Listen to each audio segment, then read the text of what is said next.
Aqui, professor. Gente, só pegar minha água ali. Vai cantando aí com o povo enquanto isso. Se você tiver alguma pergunta, você pode mandar para a gente aí nesse número que está na tela, tá certo? E, por favor, façam perguntas complicadas. Eu não fui tão bem na matéria do professor Rodrigo, então me ajudem. Estou brincando. Vai vingar. Mas vamos lá. Primeira pergunta. O senhor comentou sobre o livre-arbítrio. E aí Deus, ele respeita o livre-arbítrio das pessoas. Por que certas vezes, em algumas ocasiões, ele parece não respeitar, interferindo na situação e operando milagres? E em outras situações, ele não opera esses milagres. Como é que é? Ele interfere ou não? Ele deixa a pessoa ser livre ou não? E por que ele escolhe algumas pessoas para ajudar e outras não? Bom, na verdade, eu enxerguei duas perguntas em uma aí, não é? O livre-arbítrio é uma coisa, o milagre eu acho que é um pouquinho diferente. Na questão do livre-arbítrio, Deus age, fazendo uma comparação, como uma mãe com um filho. A criança vai lá, tem que tomar uma injeção, ou quebrou a perninha, tem que fazer alguma coisa no hospital, e aí o médico fala assim, olha, segura, porque eu vou ter que dar a injeção aqui, se ele mexer vai ser pior. Naquele momento ali, a mãe não pode deixar a criança espernear, sair correndo para o hospital, ela vai agarrar a criança, e quanto mais ela ama, mais ela segura os bracinhos dele, ele chorando, querendo sair, ela não deixa. Por outro lado, quando ele quiser fazer medicina ou direito, ela vai falar, tudo bem, é o que você quer, isso aí eu casar, eu vou respeitar. Então, uma mãe sabe o momento em que ela tem que dar liberdade para o filho fazer o que quiser e o momento que ela vai ter que amarrar o filho para o próprio bem dela. E Deus sabe muito mais do que uma mãe. E nisso também essa ilustração eu pego para a questão do milagre. É aquilo que eu falei, se Deus operasse todos os milagres agora, ele criaria uma situação insustentável antes do tempo. Nós não estamos preparados ainda para a eternidade. Se, por outro lado, ele não operasse milagre nenhum, nós ficaríamos às escuras, sem saber que existe luz no fim do túnel. Então, Deus opera alguns milagres para nos lembrar, nos acalmar, no sentido de, filhos, calma, o mundo não está abandonado por mim, eu vou voltar. Eu vou voltar. Esses milagres são apenas um sinal de que eu ainda estou agindo na história, apesar de não parecer. E o sofrimento é uma outra maneira de lembrar assim, filhos, vocês ainda não estão no céu. Vocês ainda não estão no lar. Porque lembre, por mais que Deus opere um milagre, ele pode, por exemplo, hoje livrar alguém de um câncer. A pessoa está com câncer aqui, mas essa pessoa vai fazer 80 anos, 100 anos, vai morrer. Então todo milagre, por mais maravilhoso que ele seja, ele é provisório. Todas as pessoas que Jesus curou um dia morreram. Então o milagre é apenas um sinal provisório de que Deus ainda está agindo na história desse mundo. Por isso que ele é apenas uma amostragem, como se fosse uma degustação, para você sentir o cardápio que está por vir. Ok. Outra próxima pergunta diz assim, Agostinho fala que o mal na verdade não existe. O que existe é o bem sem a presença de Deus. Há bondade na maldade? O yin e yang, como proceder com essa afirmação? Bom, eu teria que ver o texto real de Agostinho, eu já li vários livros de Agostinho, eu não lembro exatamente dessa afirmação. Eu lembro que no livro A Trindade, de Santo Agostinho, ele diz, ele trabalha muito contra, principalmente o maniqueísmo, aquela coisa toda, e algumas outras filosofias que havia na ocasião lá, e ele sempre fala de Deus na graça, que a graça de Deus não permite as trevas, né? Mas indo para a última parte, o Yang já é uma filosofia que não tem nada a ver com Santo Agostinho ocidental. Não existe bem no mal. Não existe bem no mal. O mal é mal, o bem é bem. O que acontece é o seguinte, Deus tem a capacidade de misericórdia, talvez daí que vem a citação de Agostinho, que Agostinho fala muito da graça. Ele fala que a graça de Deus nos seduz. Embora a palavra sedução em latim é uma palavra dúbia, pode significar tanto uma coisa ruim como uma coisa boa, Agostinho trabalha muito assim, em dois livros. Ele trabalha isso no De Trinitate, que é o da Trindade, e nas Confissões, que ele conta a história de conversão dele, e como é que Santa Mônica, que era a mãe dele, orava por ele. Santo Agostinho diz assim, o Adeodato, o filho dele, por exemplo, era o filho de um adultério. O Agostinho ele teve um caso com uma garota de programa e nasceu Adeodato. E ele dizia que aquela relação que ele teve não era pura, era uma relação por dinheiro, por prazer apenas carnal e tudo mais. Mas daquela relação impura, saiu alguém que ele amava, que era o Adeodato, que era o filho dele. Então, traduzindo Agostinho para hoje, o que eu diria é o seguinte: o mal continua sendo mal, mas Deus tem a capacidade de transformar o mal numa coisa boa. Como eu digo, por exemplo, vamos supor que você foi fruto de uma relação sexual forçada. Não foi um fruto de uma relação sexual de amor. Deus não queria aquela relação. Mas uma vez que aquilo que Deus não queria aconteceu, Ele te dá ali uma bênção. Ele falou assim, ó, já que isso aqui que eu não queria aconteceu, eu vou escolher esse espermatozoide aqui para fecundar o óvulo, porque eu quero que saia você, e você vai ser uma bênção. Então não é que existe um bem embutido no mal. É que Deus tem a capacidade de transformar o mal em bem por sua graça e sua misericórdia. Aí eu estaria entrando na teologia agostiniana e nesse aspecto eu estaria em concordância com ele. Okay. Só para avisar, você mande a sua pergunta, tente trazer perguntas dentro do tema. Se a gente tiver um tempinho a mais, a gente pode explorar outros aspectos também. Outra pergunta diz assim: se Deus não criou o mal, só a possibilidade dele, Lúcifer se torna criador por transformar potência em realidade? Veja bem, aí nós temos que sair um pouquinho do sentido da palavra criação. Sabe que as línguas não são unânimes para descrever a realidade. Você mesmo estudou alemão, você sabe que tem coisa em alemão que é intraduzível. Você explica aquela palavra, nem estou falando uma frase, uma palavra em alemão, mas você não traduz. E tem coisa também de uma língua que uma língua pegou que a outra não pegou. A palavra criação, creatio, que a gente tem do latim, ela é uma palavra dúbia. Na mentalidade hebraica, você tem a yatsá, ou yatsá, que é fazer de manufaturar, e você tem bará, que é um criar a partir do nada. Colocando esse conceito filosófico de duas categorias de criação, aquela que você cria a partir do nada e aquela que você usa algo pré-existente, eu digo que a primeira categoria só se atribui a Deus. Só Deus consegue tirar algo do nada. O único no universo. Então, nesse aspecto, o único que é criador é Deus. Porque só Ele pode trazer algo do nada. Os demais são criadores da segunda categoria. Nós sempre trazemos algo de algo. Então, no sentido de trazer algo de algo, todos nós somos criadores. Eu posso criar uma obra de arte, eu posso criar uma música, eu posso criar uma composição, eu posso criar um desenho, mas sempre eu tiro algo de algo. Deus é o único que tira algo do nada. Por isso que Deus é um criador por excelência. Nessa categoria, Satanás não é criador. No sentido de tirar algo de algo, ele é criador, porque ele tirou uma potência de ele tirou um ato de uma potência. Então é porque existia essa potência que era ele mesmo. Como Satanás tinha acesso ao céu, quando se tratou da história de Jó, se ele já era anjo caído? Aí havia a pergunta principal: o mal coexiste no céu e na presença de Deus?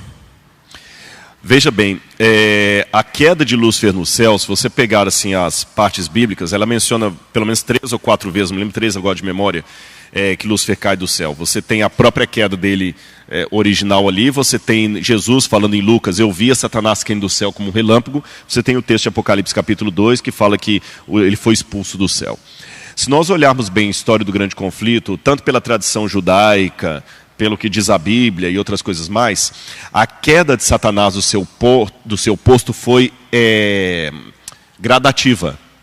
É como se ele fosse perdendo posições. E nessa perda gradativa de posições, Deus estava dando oportunidade para ele se arrepender e ao mesmo tempo para o universo reconhecer o verdadeiro caráter dele e de Deus.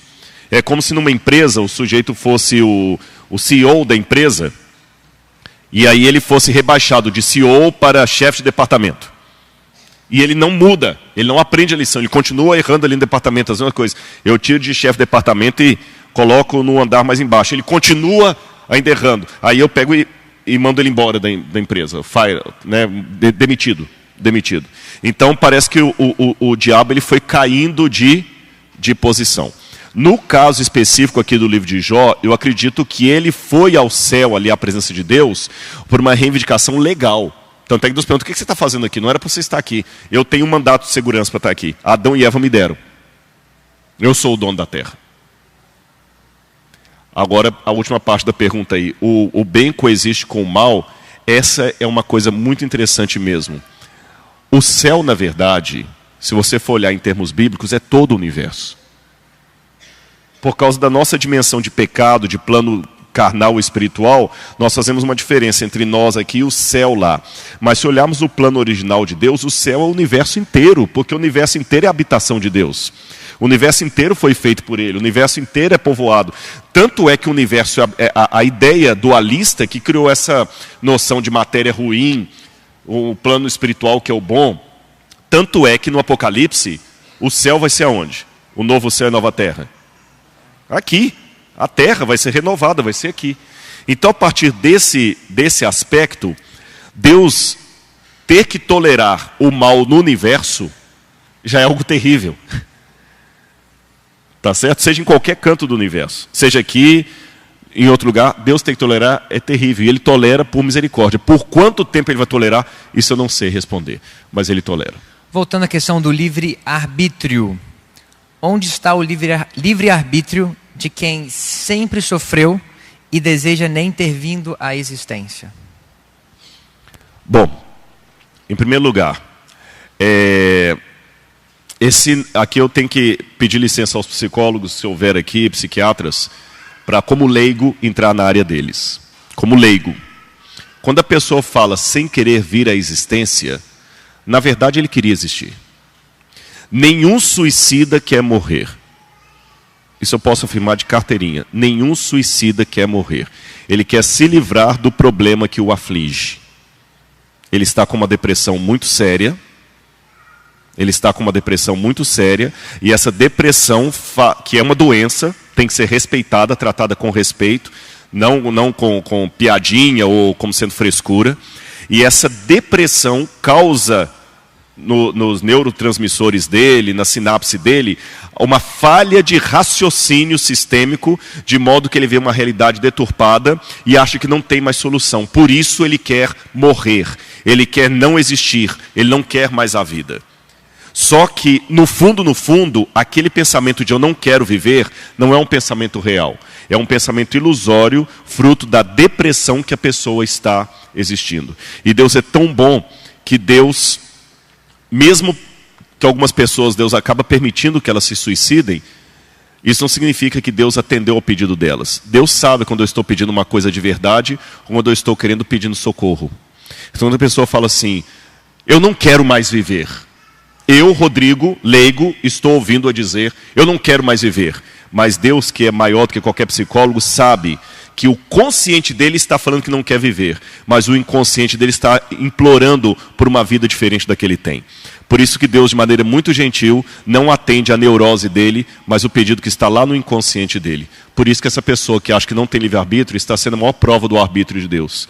Que Deus ainda está dando a chance dela viver, mesmo que o trauma dela peça a morte. Ok. Mais uma pergunta então, né?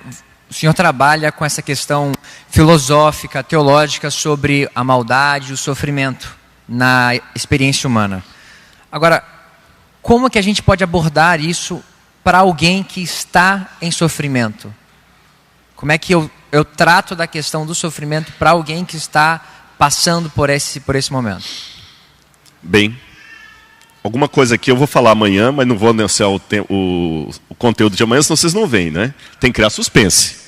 Será que Judas trairá Jesus Cristo? Não perca, domingo às 19h30, aí o pessoal vem. Algumas coisas que eu já percebi, lidando com pessoas que sofrem. Eu aprendi com o próprio Deus. Enquanto Deus estava no alto do Sinai, com a glória dele, os raios, o povo ficou com medo dele. E pedia Moisés para falar. Fale você, Moisés, e não Deus. Deus olhou e falou assim, Moisés, esse método de mostrar só minha glória não está dando certo. Vamos fazer uma coisa, Moisés? faz uma tenda para mim que eu vou descer aqui da montanha do Sinai e vou morar com o meio do povo lá embaixo. E no Novo Testamento isso ficou ainda mais evidente quando o Verbo se fez carne e habitou no meio de nós. E nós vimos a sua glória. Glória como do unigênito do Pai. Olha que contraste. Enquanto Deus mostrou a glória dele no Sinai, o povo não aguentou ver, pediu a Moisés para falar. Quando Deus velou a glória dele num carpinteiro, solitário, machucado, nós vimos a glória dele. Então eu aprendi, Rafael, que enquanto eu mostrar títulos, currículo Lattes, eu posso até ter o respeito da pessoa. Mas quando eu mostro para você que eu também tenho a capacidade de chorar, sofrer, me decepcionar, eu não tenho vergonha de falar que eu tive uma depressão muito profunda. Por isso que quando eu falei para essa pessoa que escreveu sobre depressão aqui, eu falei não do que eu li, eu tive depressão. E eu sei que isso é uma coisa que muitos colegas estão, não, um pastor admitiu que teve depressão, tive depressão severa, de tomar medicamento e coisa terrível. E alguns vão falar assim, nossa, que decepção, pois saiba que talvez é o fato de admitir que eu tive depressão que me dá autoridade para dizer a alguém que está com depressão, Jesus pode te curar. Mais do que ler meia dúzia de livros e fazer meia dúzia de cursos de mestrado e doutorado. Então, aprenda com o Cristo. Ele teve a coragem de falar, tenho sede. Ele teve a coragem de falar, estou com medo. Ele teve a coragem de pedir para afastar dele o cálice. Quando ele se humanizou, as pessoas foram atraídas a ele. Então, o dia que você se humanizar, você vai atrair as pessoas para Deus através de você. Então, tenha coragem de dizer quem você é. Quando eu falo tenha coragem de dizer, a gente é muito voltado a mostrar os rótulos. Porque as pessoas gostam da roupa de marca, dos títulos do carro, da conta bancária, da beleza física. Tenha coragem de se mostrar sem maquiagem. Tenha coragem de se mostrar com a cara que acabou de acordar. Tenha coragem de mostrar que você também, apesar desse jeito rompante que você também tem medo. Você vai ter mais respeito e vai consolar mais as pessoas. E para terminar a minha resposta, eu aprendi que o melhor consolo que eu já dei para algumas pessoas foi ouvi-las, chorar com elas e não ficar dando resposta. Quantas vezes eu fiquei só me emocionei com a pessoa, chorei com ela, abracei, deixei ela falar e falei, obrigado, valeu tanto que você me disse, eu não falei nada. Eu só me humanizei. E quando por mãos de homens, o quanto por mãos de homens podemos intervir nesse sofrimento? Isso reflete a graça de Deus? Por exemplo, como saber a hora de parar de intervir no sofrimento de um paciente com câncer terminal ou incontáveis cirurgias? Acho que é uma pergunta bem propícia para o ambiente de Botafogo. A gente tem muitos médicos aqui. Né? O ser humano não foi feito em série como o carro. O carro foi feito em série. Então, se o seu carro começa a apresentar um determinado barulho lá e você leva para um mecânico experiente, ele vai colocar o ouvido, isso aqui pode é suspensão. Ele nem precisa abrir o carro, é suspensão. Porque todo carro que tem barulho de suspensão faz aquele barulho. O ser humano não foi feito em série. Então eu tenho o mesmo barulho que o outro, mas no meu caso é por uma causa, no outro é por outra. Então isso é lindo da criação de Deus, que ao mesmo tempo que nós somos um todo, nós somos únicos. Então eu digo, cada caso é um caso. Não existe receita de bolo. Peça a Deus sabedoria, orientação, e Ele vai te usar. Mas não existe uma receita de bolo, fala assim, todo mundo em caso terminal, tal, você vai agir desse jeito. Não. A própria medicina, permitam-me dizer, vocês como médicos mesmo sabem que não é só a pessoa pode estar com os mesmos sintomas e o medicamento que você oferece para uma não pode dar para outra. Às vezes tem que pedir um exame de sangue para ver se você pode prescrever aquele medicamento ou não. Se todo mundo fosse feito em série, qualquer um podia ser médico. Basta eu ver o que minha avó teve, eu tomo a mesma coisa, eu vou compro o mesmo remédio que ela e tomo. Não precisa nem do médico. Mas a prova maior é que cada um é um, que nem as receitas são iguais. Então, cada caso é o seu caso. Ok, a gente vai para a última pergunta. Nós tivemos aqui várias perguntas, não vamos ter tempo de tratar com todas. Mas eu gostaria agora de mudar um pouco de foco. E tem surgido uma certa perspectiva de que o sábado bíblico não é o 7º dia da semana como nós temos hoje. Tá certo? Eu até sei que o senhor fez vídeo já no YouTube e tal. O sábado lunar. O sábado lunar. o senhor pode dar uma explicação para a gente, explicar um pouquinho, dar uma explicação, que história é essa desse sábado lunar, se isso é bíblico, se é o 7º dia da semana como nós guardamos, se nós temos guardado o sábado no dia errado. Bom, e aí a gente termina com essa... Eu acho interessante, para responder essa pergunta, primeiro, assim, com muito respeito para os que têm dúvidas, só quero fazer algum alerta aqui. Eu acho interessante, o Humberto Eco, ele dizia que o problema da internet é que você vê no mesmo artigo a opinião de um PhD no assunto com de um menino de 8 anos que colocou ali no Wikipedia e montou o artigo. Não é? E a internet ela é interessante porque hoje ela traz muito conhecimento, mas também traz... Você entende, né? E você vê tanta gente falando na internet. Um dia tinha um camarada lá que falava de acadiano, não sei o que e tudo mais, e falou umas coisas lá, contra evidências numa época, e eu mostrei as fontes que eu tinha usado e perguntou: onde é que você estudou acadiano? Aí o camarada se desconcertou, eu fui procurar o currículo Lattes do camarada lá, não tinha nada de estudo na área, o camarada era um engenheiro. Mas na internet brilha, né? E o que está acontecendo? A internet ela é um somatório que eu diria que é quase uma bomba relógio, porque a internet ela tem um poder muito rápido. Você sabe que existe uma psicologia do conhecimento, inclusive Hollywood usa isso. Esses tempos eu estava fazendo uma entrevista com alguém de Hollywood aí, que eles estavam mostrando que as cenas dos filmes de Hollywood, que agora vai ter o Oscar, né? Elas são mais curtas. Se você comparar, hoje mesmo eu vi isso no jornal, se você comparar o King Kong, que foi lançado em 1930, com o último King Kong, uma cena do King Kong primeiro, ficava às vezes 20, 25 segundos no ar, aquela cena. A cena hoje do King Kong tem que durar 3 a 4 segundos. Por quê? Quanto mais rápido, mais você prende o auditório. Então eles já sabem disso. Então hoje a internet é muito rápida, atualiza. O Facebook, a cada 5 minutos que você entra, ele já está modificado ali. O Instagram, ele já está modificando. O YouTube, você vê, tem canais novos ali. Então é uma gama de informações. E junto com isso, eu vou colocar não estou tangenciando a resposta não, mas só para vocês entenderem a psicologia do tempo em que vivemos e se prevenir contra ela. Junto disso aí, existem mais 2 elementos que eu acho que são nevrálgicos nessa bomba atômica. Primeiro, como falei, o excesso de informações uma após a outra. Segundo, a necessidade frenética de novidade. E essa geração nova é isso. Você pode olhar, olha o YouTube agora, você vai ter alguns vídeos lá. Se você entrar daqui a 5 minutos, já tem a sugestão de outros vídeos. É muito frenética, uma informação atrás da outra, e se atualiza e desatualiza muito rápido. E terceiro, a necessidade de novidade. Eu quero uma novidade, eu quero uma novidade, eu quero uma novidade. Eu quero ouvir algo que ninguém nunca falou. Se eu escrever um livro, A História de Roberto Marinho, muita gente não vai ler. Mas se eu colocar o título assim, A Verdadeira História de Roberto Marinho, a farsa que a Globo tentou esconder. Amanhã eu já tenho 1 milhão de exemplares vendidos. Todo mundo quer, e quer a necessidade do escândalo. Brasil urgente, né? Eu quero escândalo, é da Atena, eu quero escândalo. É fuxico gospel. E essa bomba relógio vem para a teologia. E o que acontece? Todo mundo quer um dia descobrir uma coisa nova, e cada hora vem uma vez. E alguém que descobriu uma coisa na internet, antes é em trindade. Não, mentira, não existe trindade, não existe, Jesus não é Deus, o Espírito Santo é pessoa.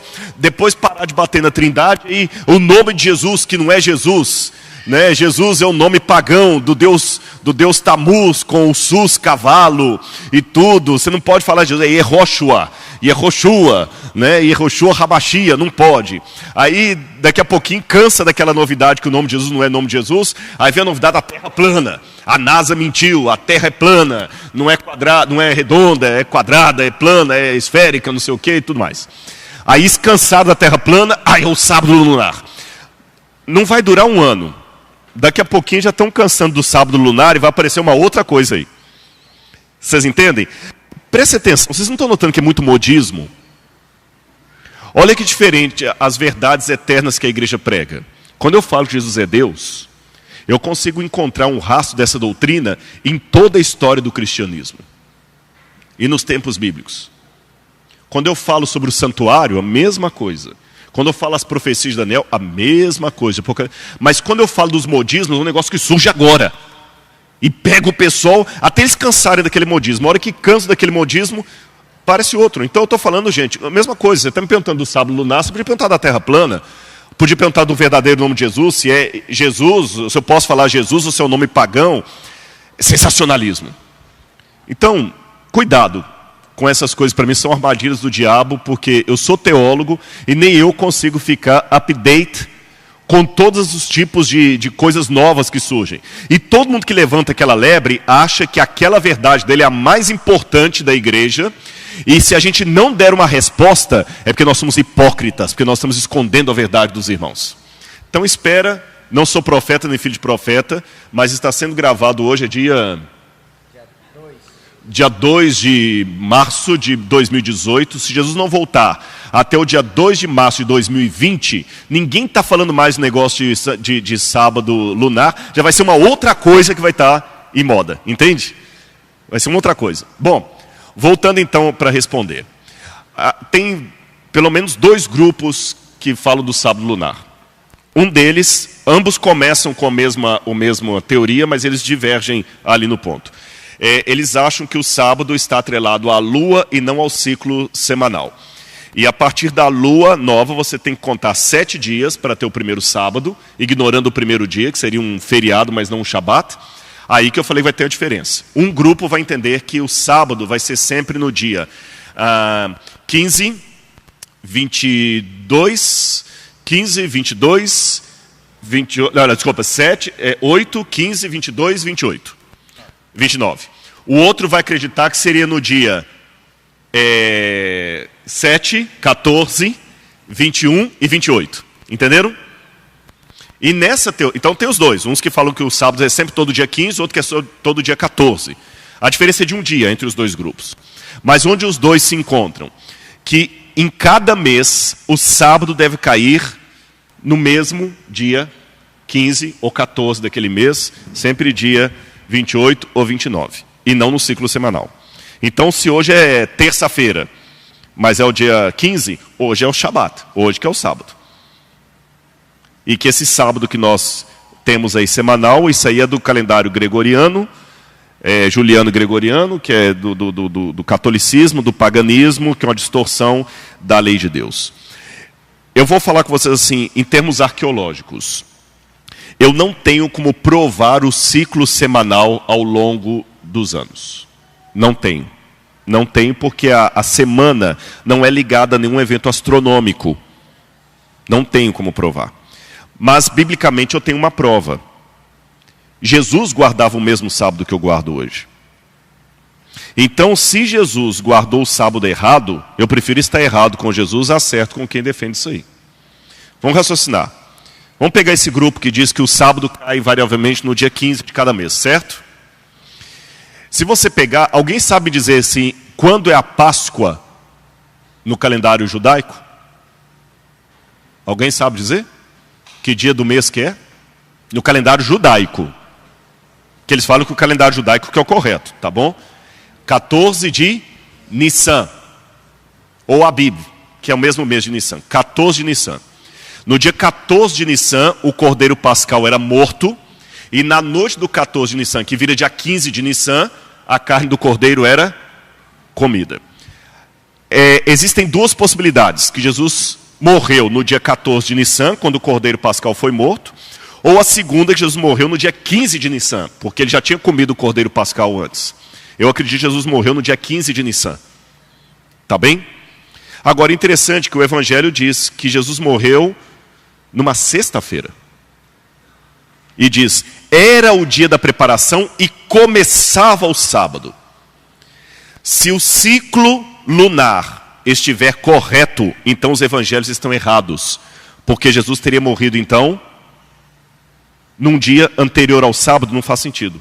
Porque se o sábado é todo dia 15 do mês, e Jesus morreu no dia 15, como é que o evangelho fala que ele morreu no dia da preparação do sábado? Não sei se vocês entenderam o ponto.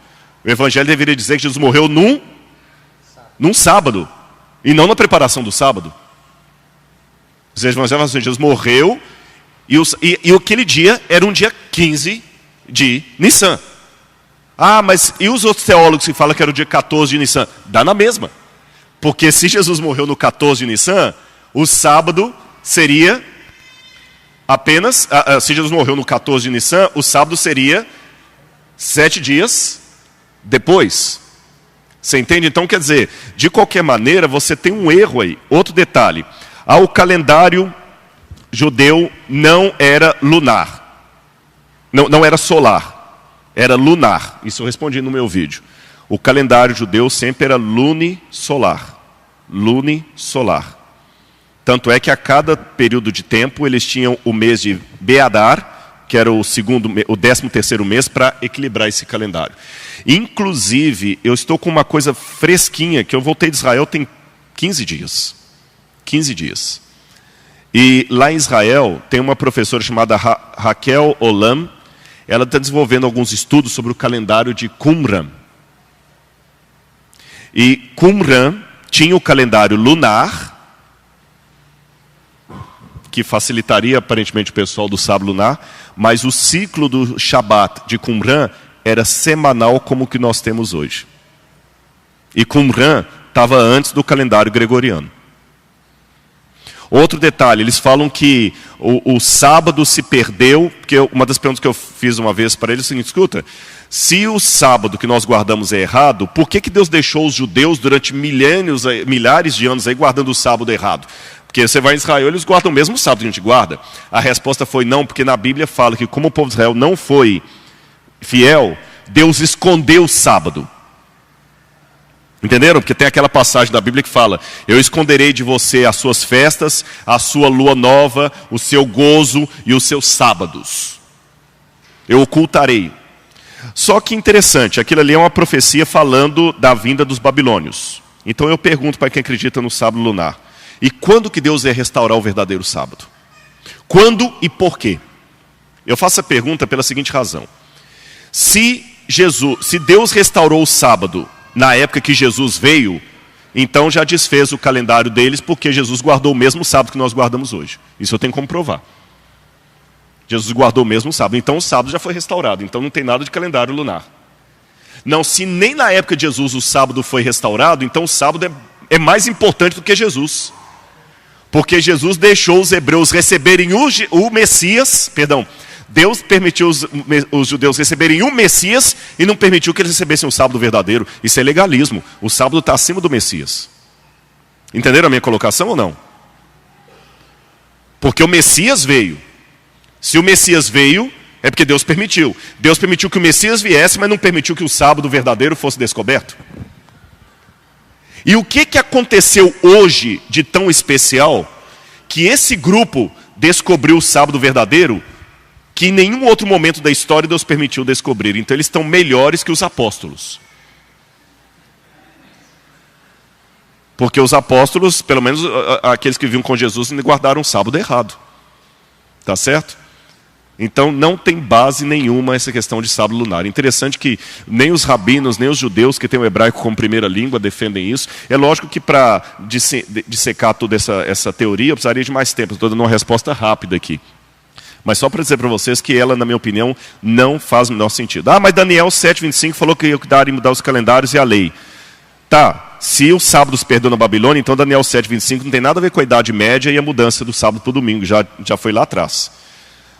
Porque esse ciclo semanal que nós temos foi inventado pelos babilônios 100 anos antes de Cristo. Nada a ver. Você já encontra evidência de 7 dias importantes no rei de Lagash, Gudea. E Gudea está mais ou menos 1800 a.C., 2000 a.C. Uma última coisa que eu não posso esquecer. Estude o calendário babilônico. E você vai descobrir uma coisa interessante. Isso eu estou falando com tabletes cuneiformes que estão catalogados no Museu Britânico. Me lembrei disso aqui agora. Os babilônios tinham um ciclo de sábado lunar. Os babilônios contavam a partir da lunação 7 dias fixos no mês, e o 7º dia era invariavelmente um dia de descanso, um dia de não fazer nada, e um dia de maldição também. Não me perguntem por quê. E tinha o deus Shabatu. Então realmente o sábado lunar existe na antiguidade, na Babilônia. Então se tem alguém que está querendo propor algo aqui babilônico, é quem defende o sábado lunar, porque a única evidência na antiguidade que eu tenho do sábado lunar, inconteste, é na Babilônia, porque tem tabletes cuneiformes mostrando o calendário babilônico que mostravam os babilônios colocando o ciclo de 7 dias fixos. Exatamente, agora eu lembrei que o sétimo, o oitavo, o 15º ciclo do mês, num mês de 30, colocando exatamente ali, fixo o 7º dia em cada, em homenagem a um deus pagão. Então, na verdade, eu acho que nós estamos tendo um problema aqui. Estão querendo colocar que os babilônios que estavam certos e os hebreus que estavam errados. Lembrei disso aqui agora. Tem documentação do que eu estou falando, viu? Ok, muito obrigado. Espero ter ajudado. Ajudou sim. Amanhã nós temos nossa programação, começa às 8 da manhã até às 18. O pastor Rodrigo Silva estará conosco também. E agora nós vamos ter a oração para terminar a programação. Muito bem. Vamos colocar em pé. E amanhã, lembrando então, haverá salvação para um terrorista. Não falo nada. Não adianta me pegar na porta. Adianta um pouquinho, não. Só amanhã. Muito obrigado pelo carinho de vocês, por terem vindo. E que Deus possa abençoar todos no retorno para os lares aí, viu? Vamos orar então? Obrigado, Senhor Deus, por tudo que Tu nos dás, pela Tua graça, pelo Teu amor, pelo Teu carinho conosco. Perdoa os nossos pecados, Senhor. Ajuda-nos a demonstrar amor, afeto pelo nosso semelhante. E, acima de tudo, desejo pela Tua presença. Dá-nos a Tua paz. Leva-nos na companhia dos Teus anjos e traga-nos de volta amanhã aqui. Em nome de Jesus eu te suplico. Amém, Senhor. Uma boa noite. Que Deus abençoe a todos. Muito obrigado.